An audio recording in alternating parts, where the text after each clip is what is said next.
Di era globalisasi saat ini, agama terus menjadi topik yang diperdebatkan. Di satu sisi, agama menjadi penghibur di tengah tekanan hidup, seperti ketidakstabilan ekonomi, bencana alam, dan konflik sosial. Tetapi di sisi lain, agama sering kali terlibat dalam politik identitas, ekstremisme, atau digunakan untuk mempertahankan status quo yang tidak adil. Nah, fenomena ini memunculkan pertanyaan mendasar, teman-teman, yaitu apakah agama benar-benar membebaskan manusia atau justru membuat mereka terbelenggu dalam ilusi. Nah, kritik Karl Marx tentang agama sebagai candu masyarakat tampaknya saat ini kembali menemukan relevansinya ya di tengah permasalahan global saat ini. Makanya dalam Introduction to the Critique of Hegel's Philosophy of Right, Marx ini mengatakan seperti ini, bahwa agama itu berfungsi sebagai penghibur bagi masyarakat yang menderita akibat ketidakadilan sosial dan ekonomi. Agama itu seperti candu, memberikan pelarian sementara dari rasa sakit dan penderitaan, tetapi tidak menyelesaikan akar permasalahannya. Itu kata Karl Marx. Makanya Karl Marx ini mengkritik atau memiliki kritik terhadap agama ya.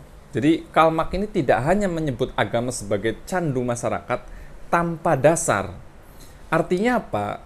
Karl Marx ini memiliki kritik terhadap agama ini merupakan bagian dari kritik yang lebih luas terhadap sistem ekonomi dan sosial yang menciptakan ketimpangan. Makanya dalam hal ini, agama menurut Karl Marx itu memiliki dua fungsi. Fungsi yang pertama itu sebagai dimensi psikologis dan sosial. Marx ini melihat bahwa agama sebagai pelarian dari realitas sosial yang keras itu memang nyata, terutama bagi kelas pekerja. Agama ini menjadi mekanisme untuk mengurangi rasa sakit yang diakibatkan oleh eksploitasi kapitalis. Akan tetapi, seperti halnya candu, efeknya itu hanya bersifat sementara. Makanya dengan ini, Marx ini mengkritik agama sebagai pembius yang mengalihkan perhatian manusia dari masalah yang sebenarnya seperti ketidakadilan yang struktural. Contohnya misalkan, dalam masyarakat yang dilanda ketidakpastian ekonomi, agama itu sering kali menjadi pelipur lara. Misalnya ada narasi bahwa wah penderitaan itu adalah ujian dari Tuhan. Nah, ini seringkali digunakan untuk membuat masyarakat ini menerima keadaan, alih-alih memberontak dan mencari solusi konkret. Yang kedua, dimensi yang kedua itu adalah dimensi kritik terhadap struktur sosial. Marx ini menekankan bahwa agama itu bukanlah masalah utama, melainkan gejala dari masalah yang lebih besar. Seperti misalkan struktur sosial yang menindas. Makanya menurut dia, agama ini diciptakan oleh manusia, tetapi kemudian menjadi alat legitimasi kekuasaan. Kita bisa lihat sejarah ya, dalam sejarah itu banyak sekali masyarakat feodal dan kolonial yang menggunakan agama itu untuk mempertahankan hierarki sosial.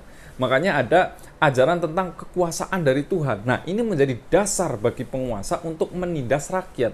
Nah, di era modern sekarang ini, agama itu juga sering digunakan untuk membenarkan kebijakan yang diskriminatif terhadap kelompok minoritas.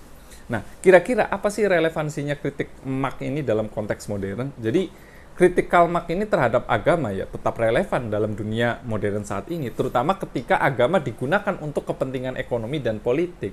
Akan tetapi perlu dicatat ya bahwa konteks modern ini juga memberikan dimensi baru pada peran agama. Agama itu seringkali memberikan ilusi kestabilan dalam menghadapi ketidakpastian dunia modern. Contohnya misalkan, ketika krisis ekonomi terjadi, banyak masyarakat yang mencari penghiburan dalam agama. Bahwa mereka berharap bahwa penderitaan mereka itu ya adalah bagian dari rencana Tuhan gitu.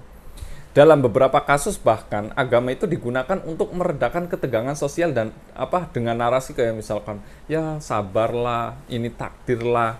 Kayak misalkan sekarang lagi rame, wah kalau PPN itu naik 12%, ya udah sabar aja, ini kan takdir dari Tuhan. Wah ini ada orang korupsi 300 triliun tapi hukumannya cuma 6 tahun setengah, ya udah itu takdir. Jadi seolah-olah segala macam permasalahan negara itu dilimpahkan ke agama, ya sudah bersabarlah, ya sudah ini takdir. Padahal pernyataan seperti itu secara tidak langsung mendukung kelangsungan ketimpangan struktural. Jadi agama itu dijadikan untuk melegitimasi ya kekuasaan. Jadi memang tidak bisa dipungkiri ya, dalam dunia yang semakin kompleks ini, agama masih sering menjadi tempat berlindung bagi mereka yang menghadapi tantangan hidup yang berat.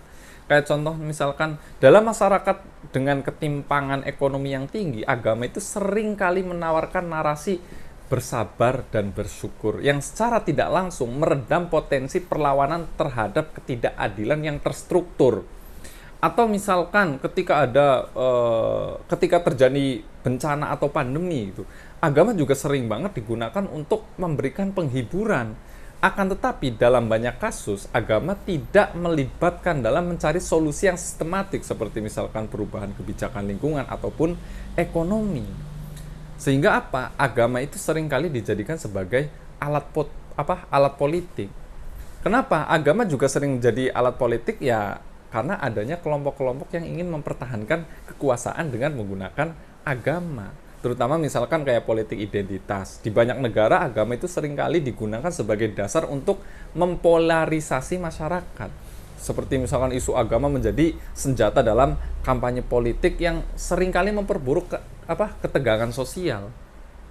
Atau misalkan di beberapa kelompok itu ada yang menggunakan agama untuk menentang reformasi sosial seperti kesetaraan gender ataupun yang lainnya. Makanya dalam hal ini agama menjadi hambatan bagi perubahan sosial yang lebih inklusif. Nah, pertanyaan selanjutnya, jadi sebenarnya agama itu candu atau obat? Kritik Karl Marx memang tajam ya teman-teman, tetapi terlalu reduksionis ketika agama hanya dilihat sebagai candu. Padahal sejarah menunjukkan bahwa agama juga memiliki peran transformatif yang sangat penting. Bahwa agama juga bisa menjadi obat. Contohnya misalkan, agama itu tidak selalu menjadi alat untuk mempertahankan status quo.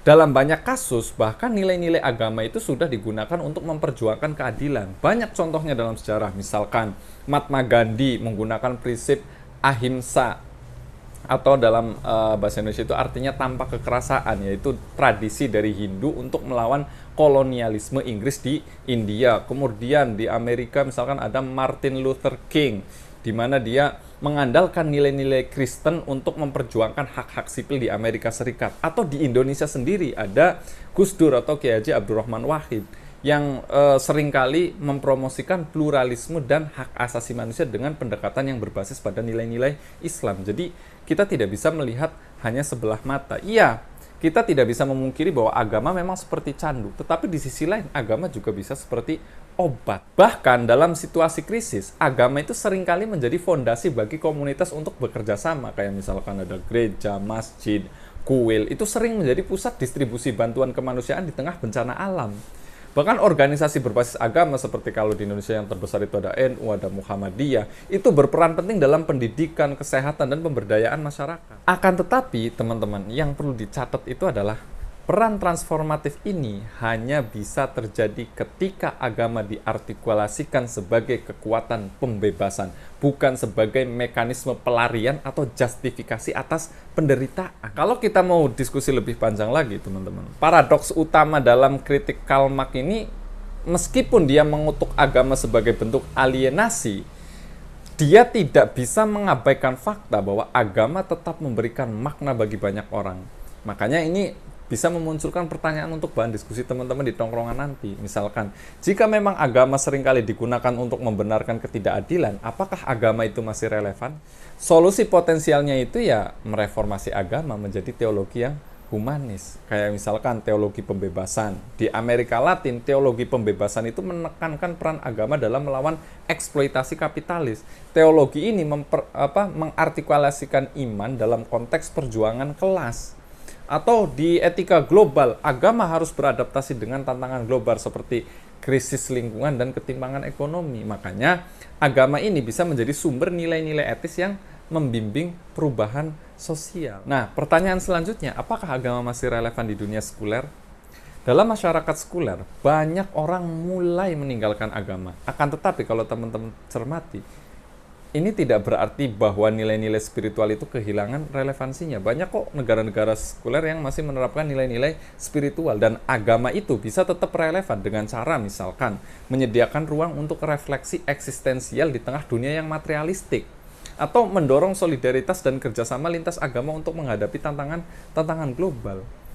Dari diskursus tadi yang bisa kita simpulkan itu adalah Kritik Karl Marx terhadap agama memberikan wawasan yang penting ya tentang hubungan antara agama dan struktur sosial. Akan tetapi penting juga bagi kita untuk mencatat bahwa kritik ini tidak sepenuhnya menghapus peran positif agama. Dalam dunia yang penuh dengan ketimpangan dan krisis saat ini, agama ya tetap bisa menjadi kekuatan dan pembebasan jika diinterpretasikan dan dipraktekkan dengan cara yang humanis. Tetapi diskursus ini juga mengundang kita untuk terus merefleksikan peran agama dalam bentuk masyarakat yang lebih adil dan inklusif. Jadi kira-kira bagi teman-teman, agama itu sebagai bentuk pelarian atas penderitaan, dalam artian seperti tadi yang dikatakan Karl Marx, agama itu candu, atau bagi teman-teman agama itu adalah obat.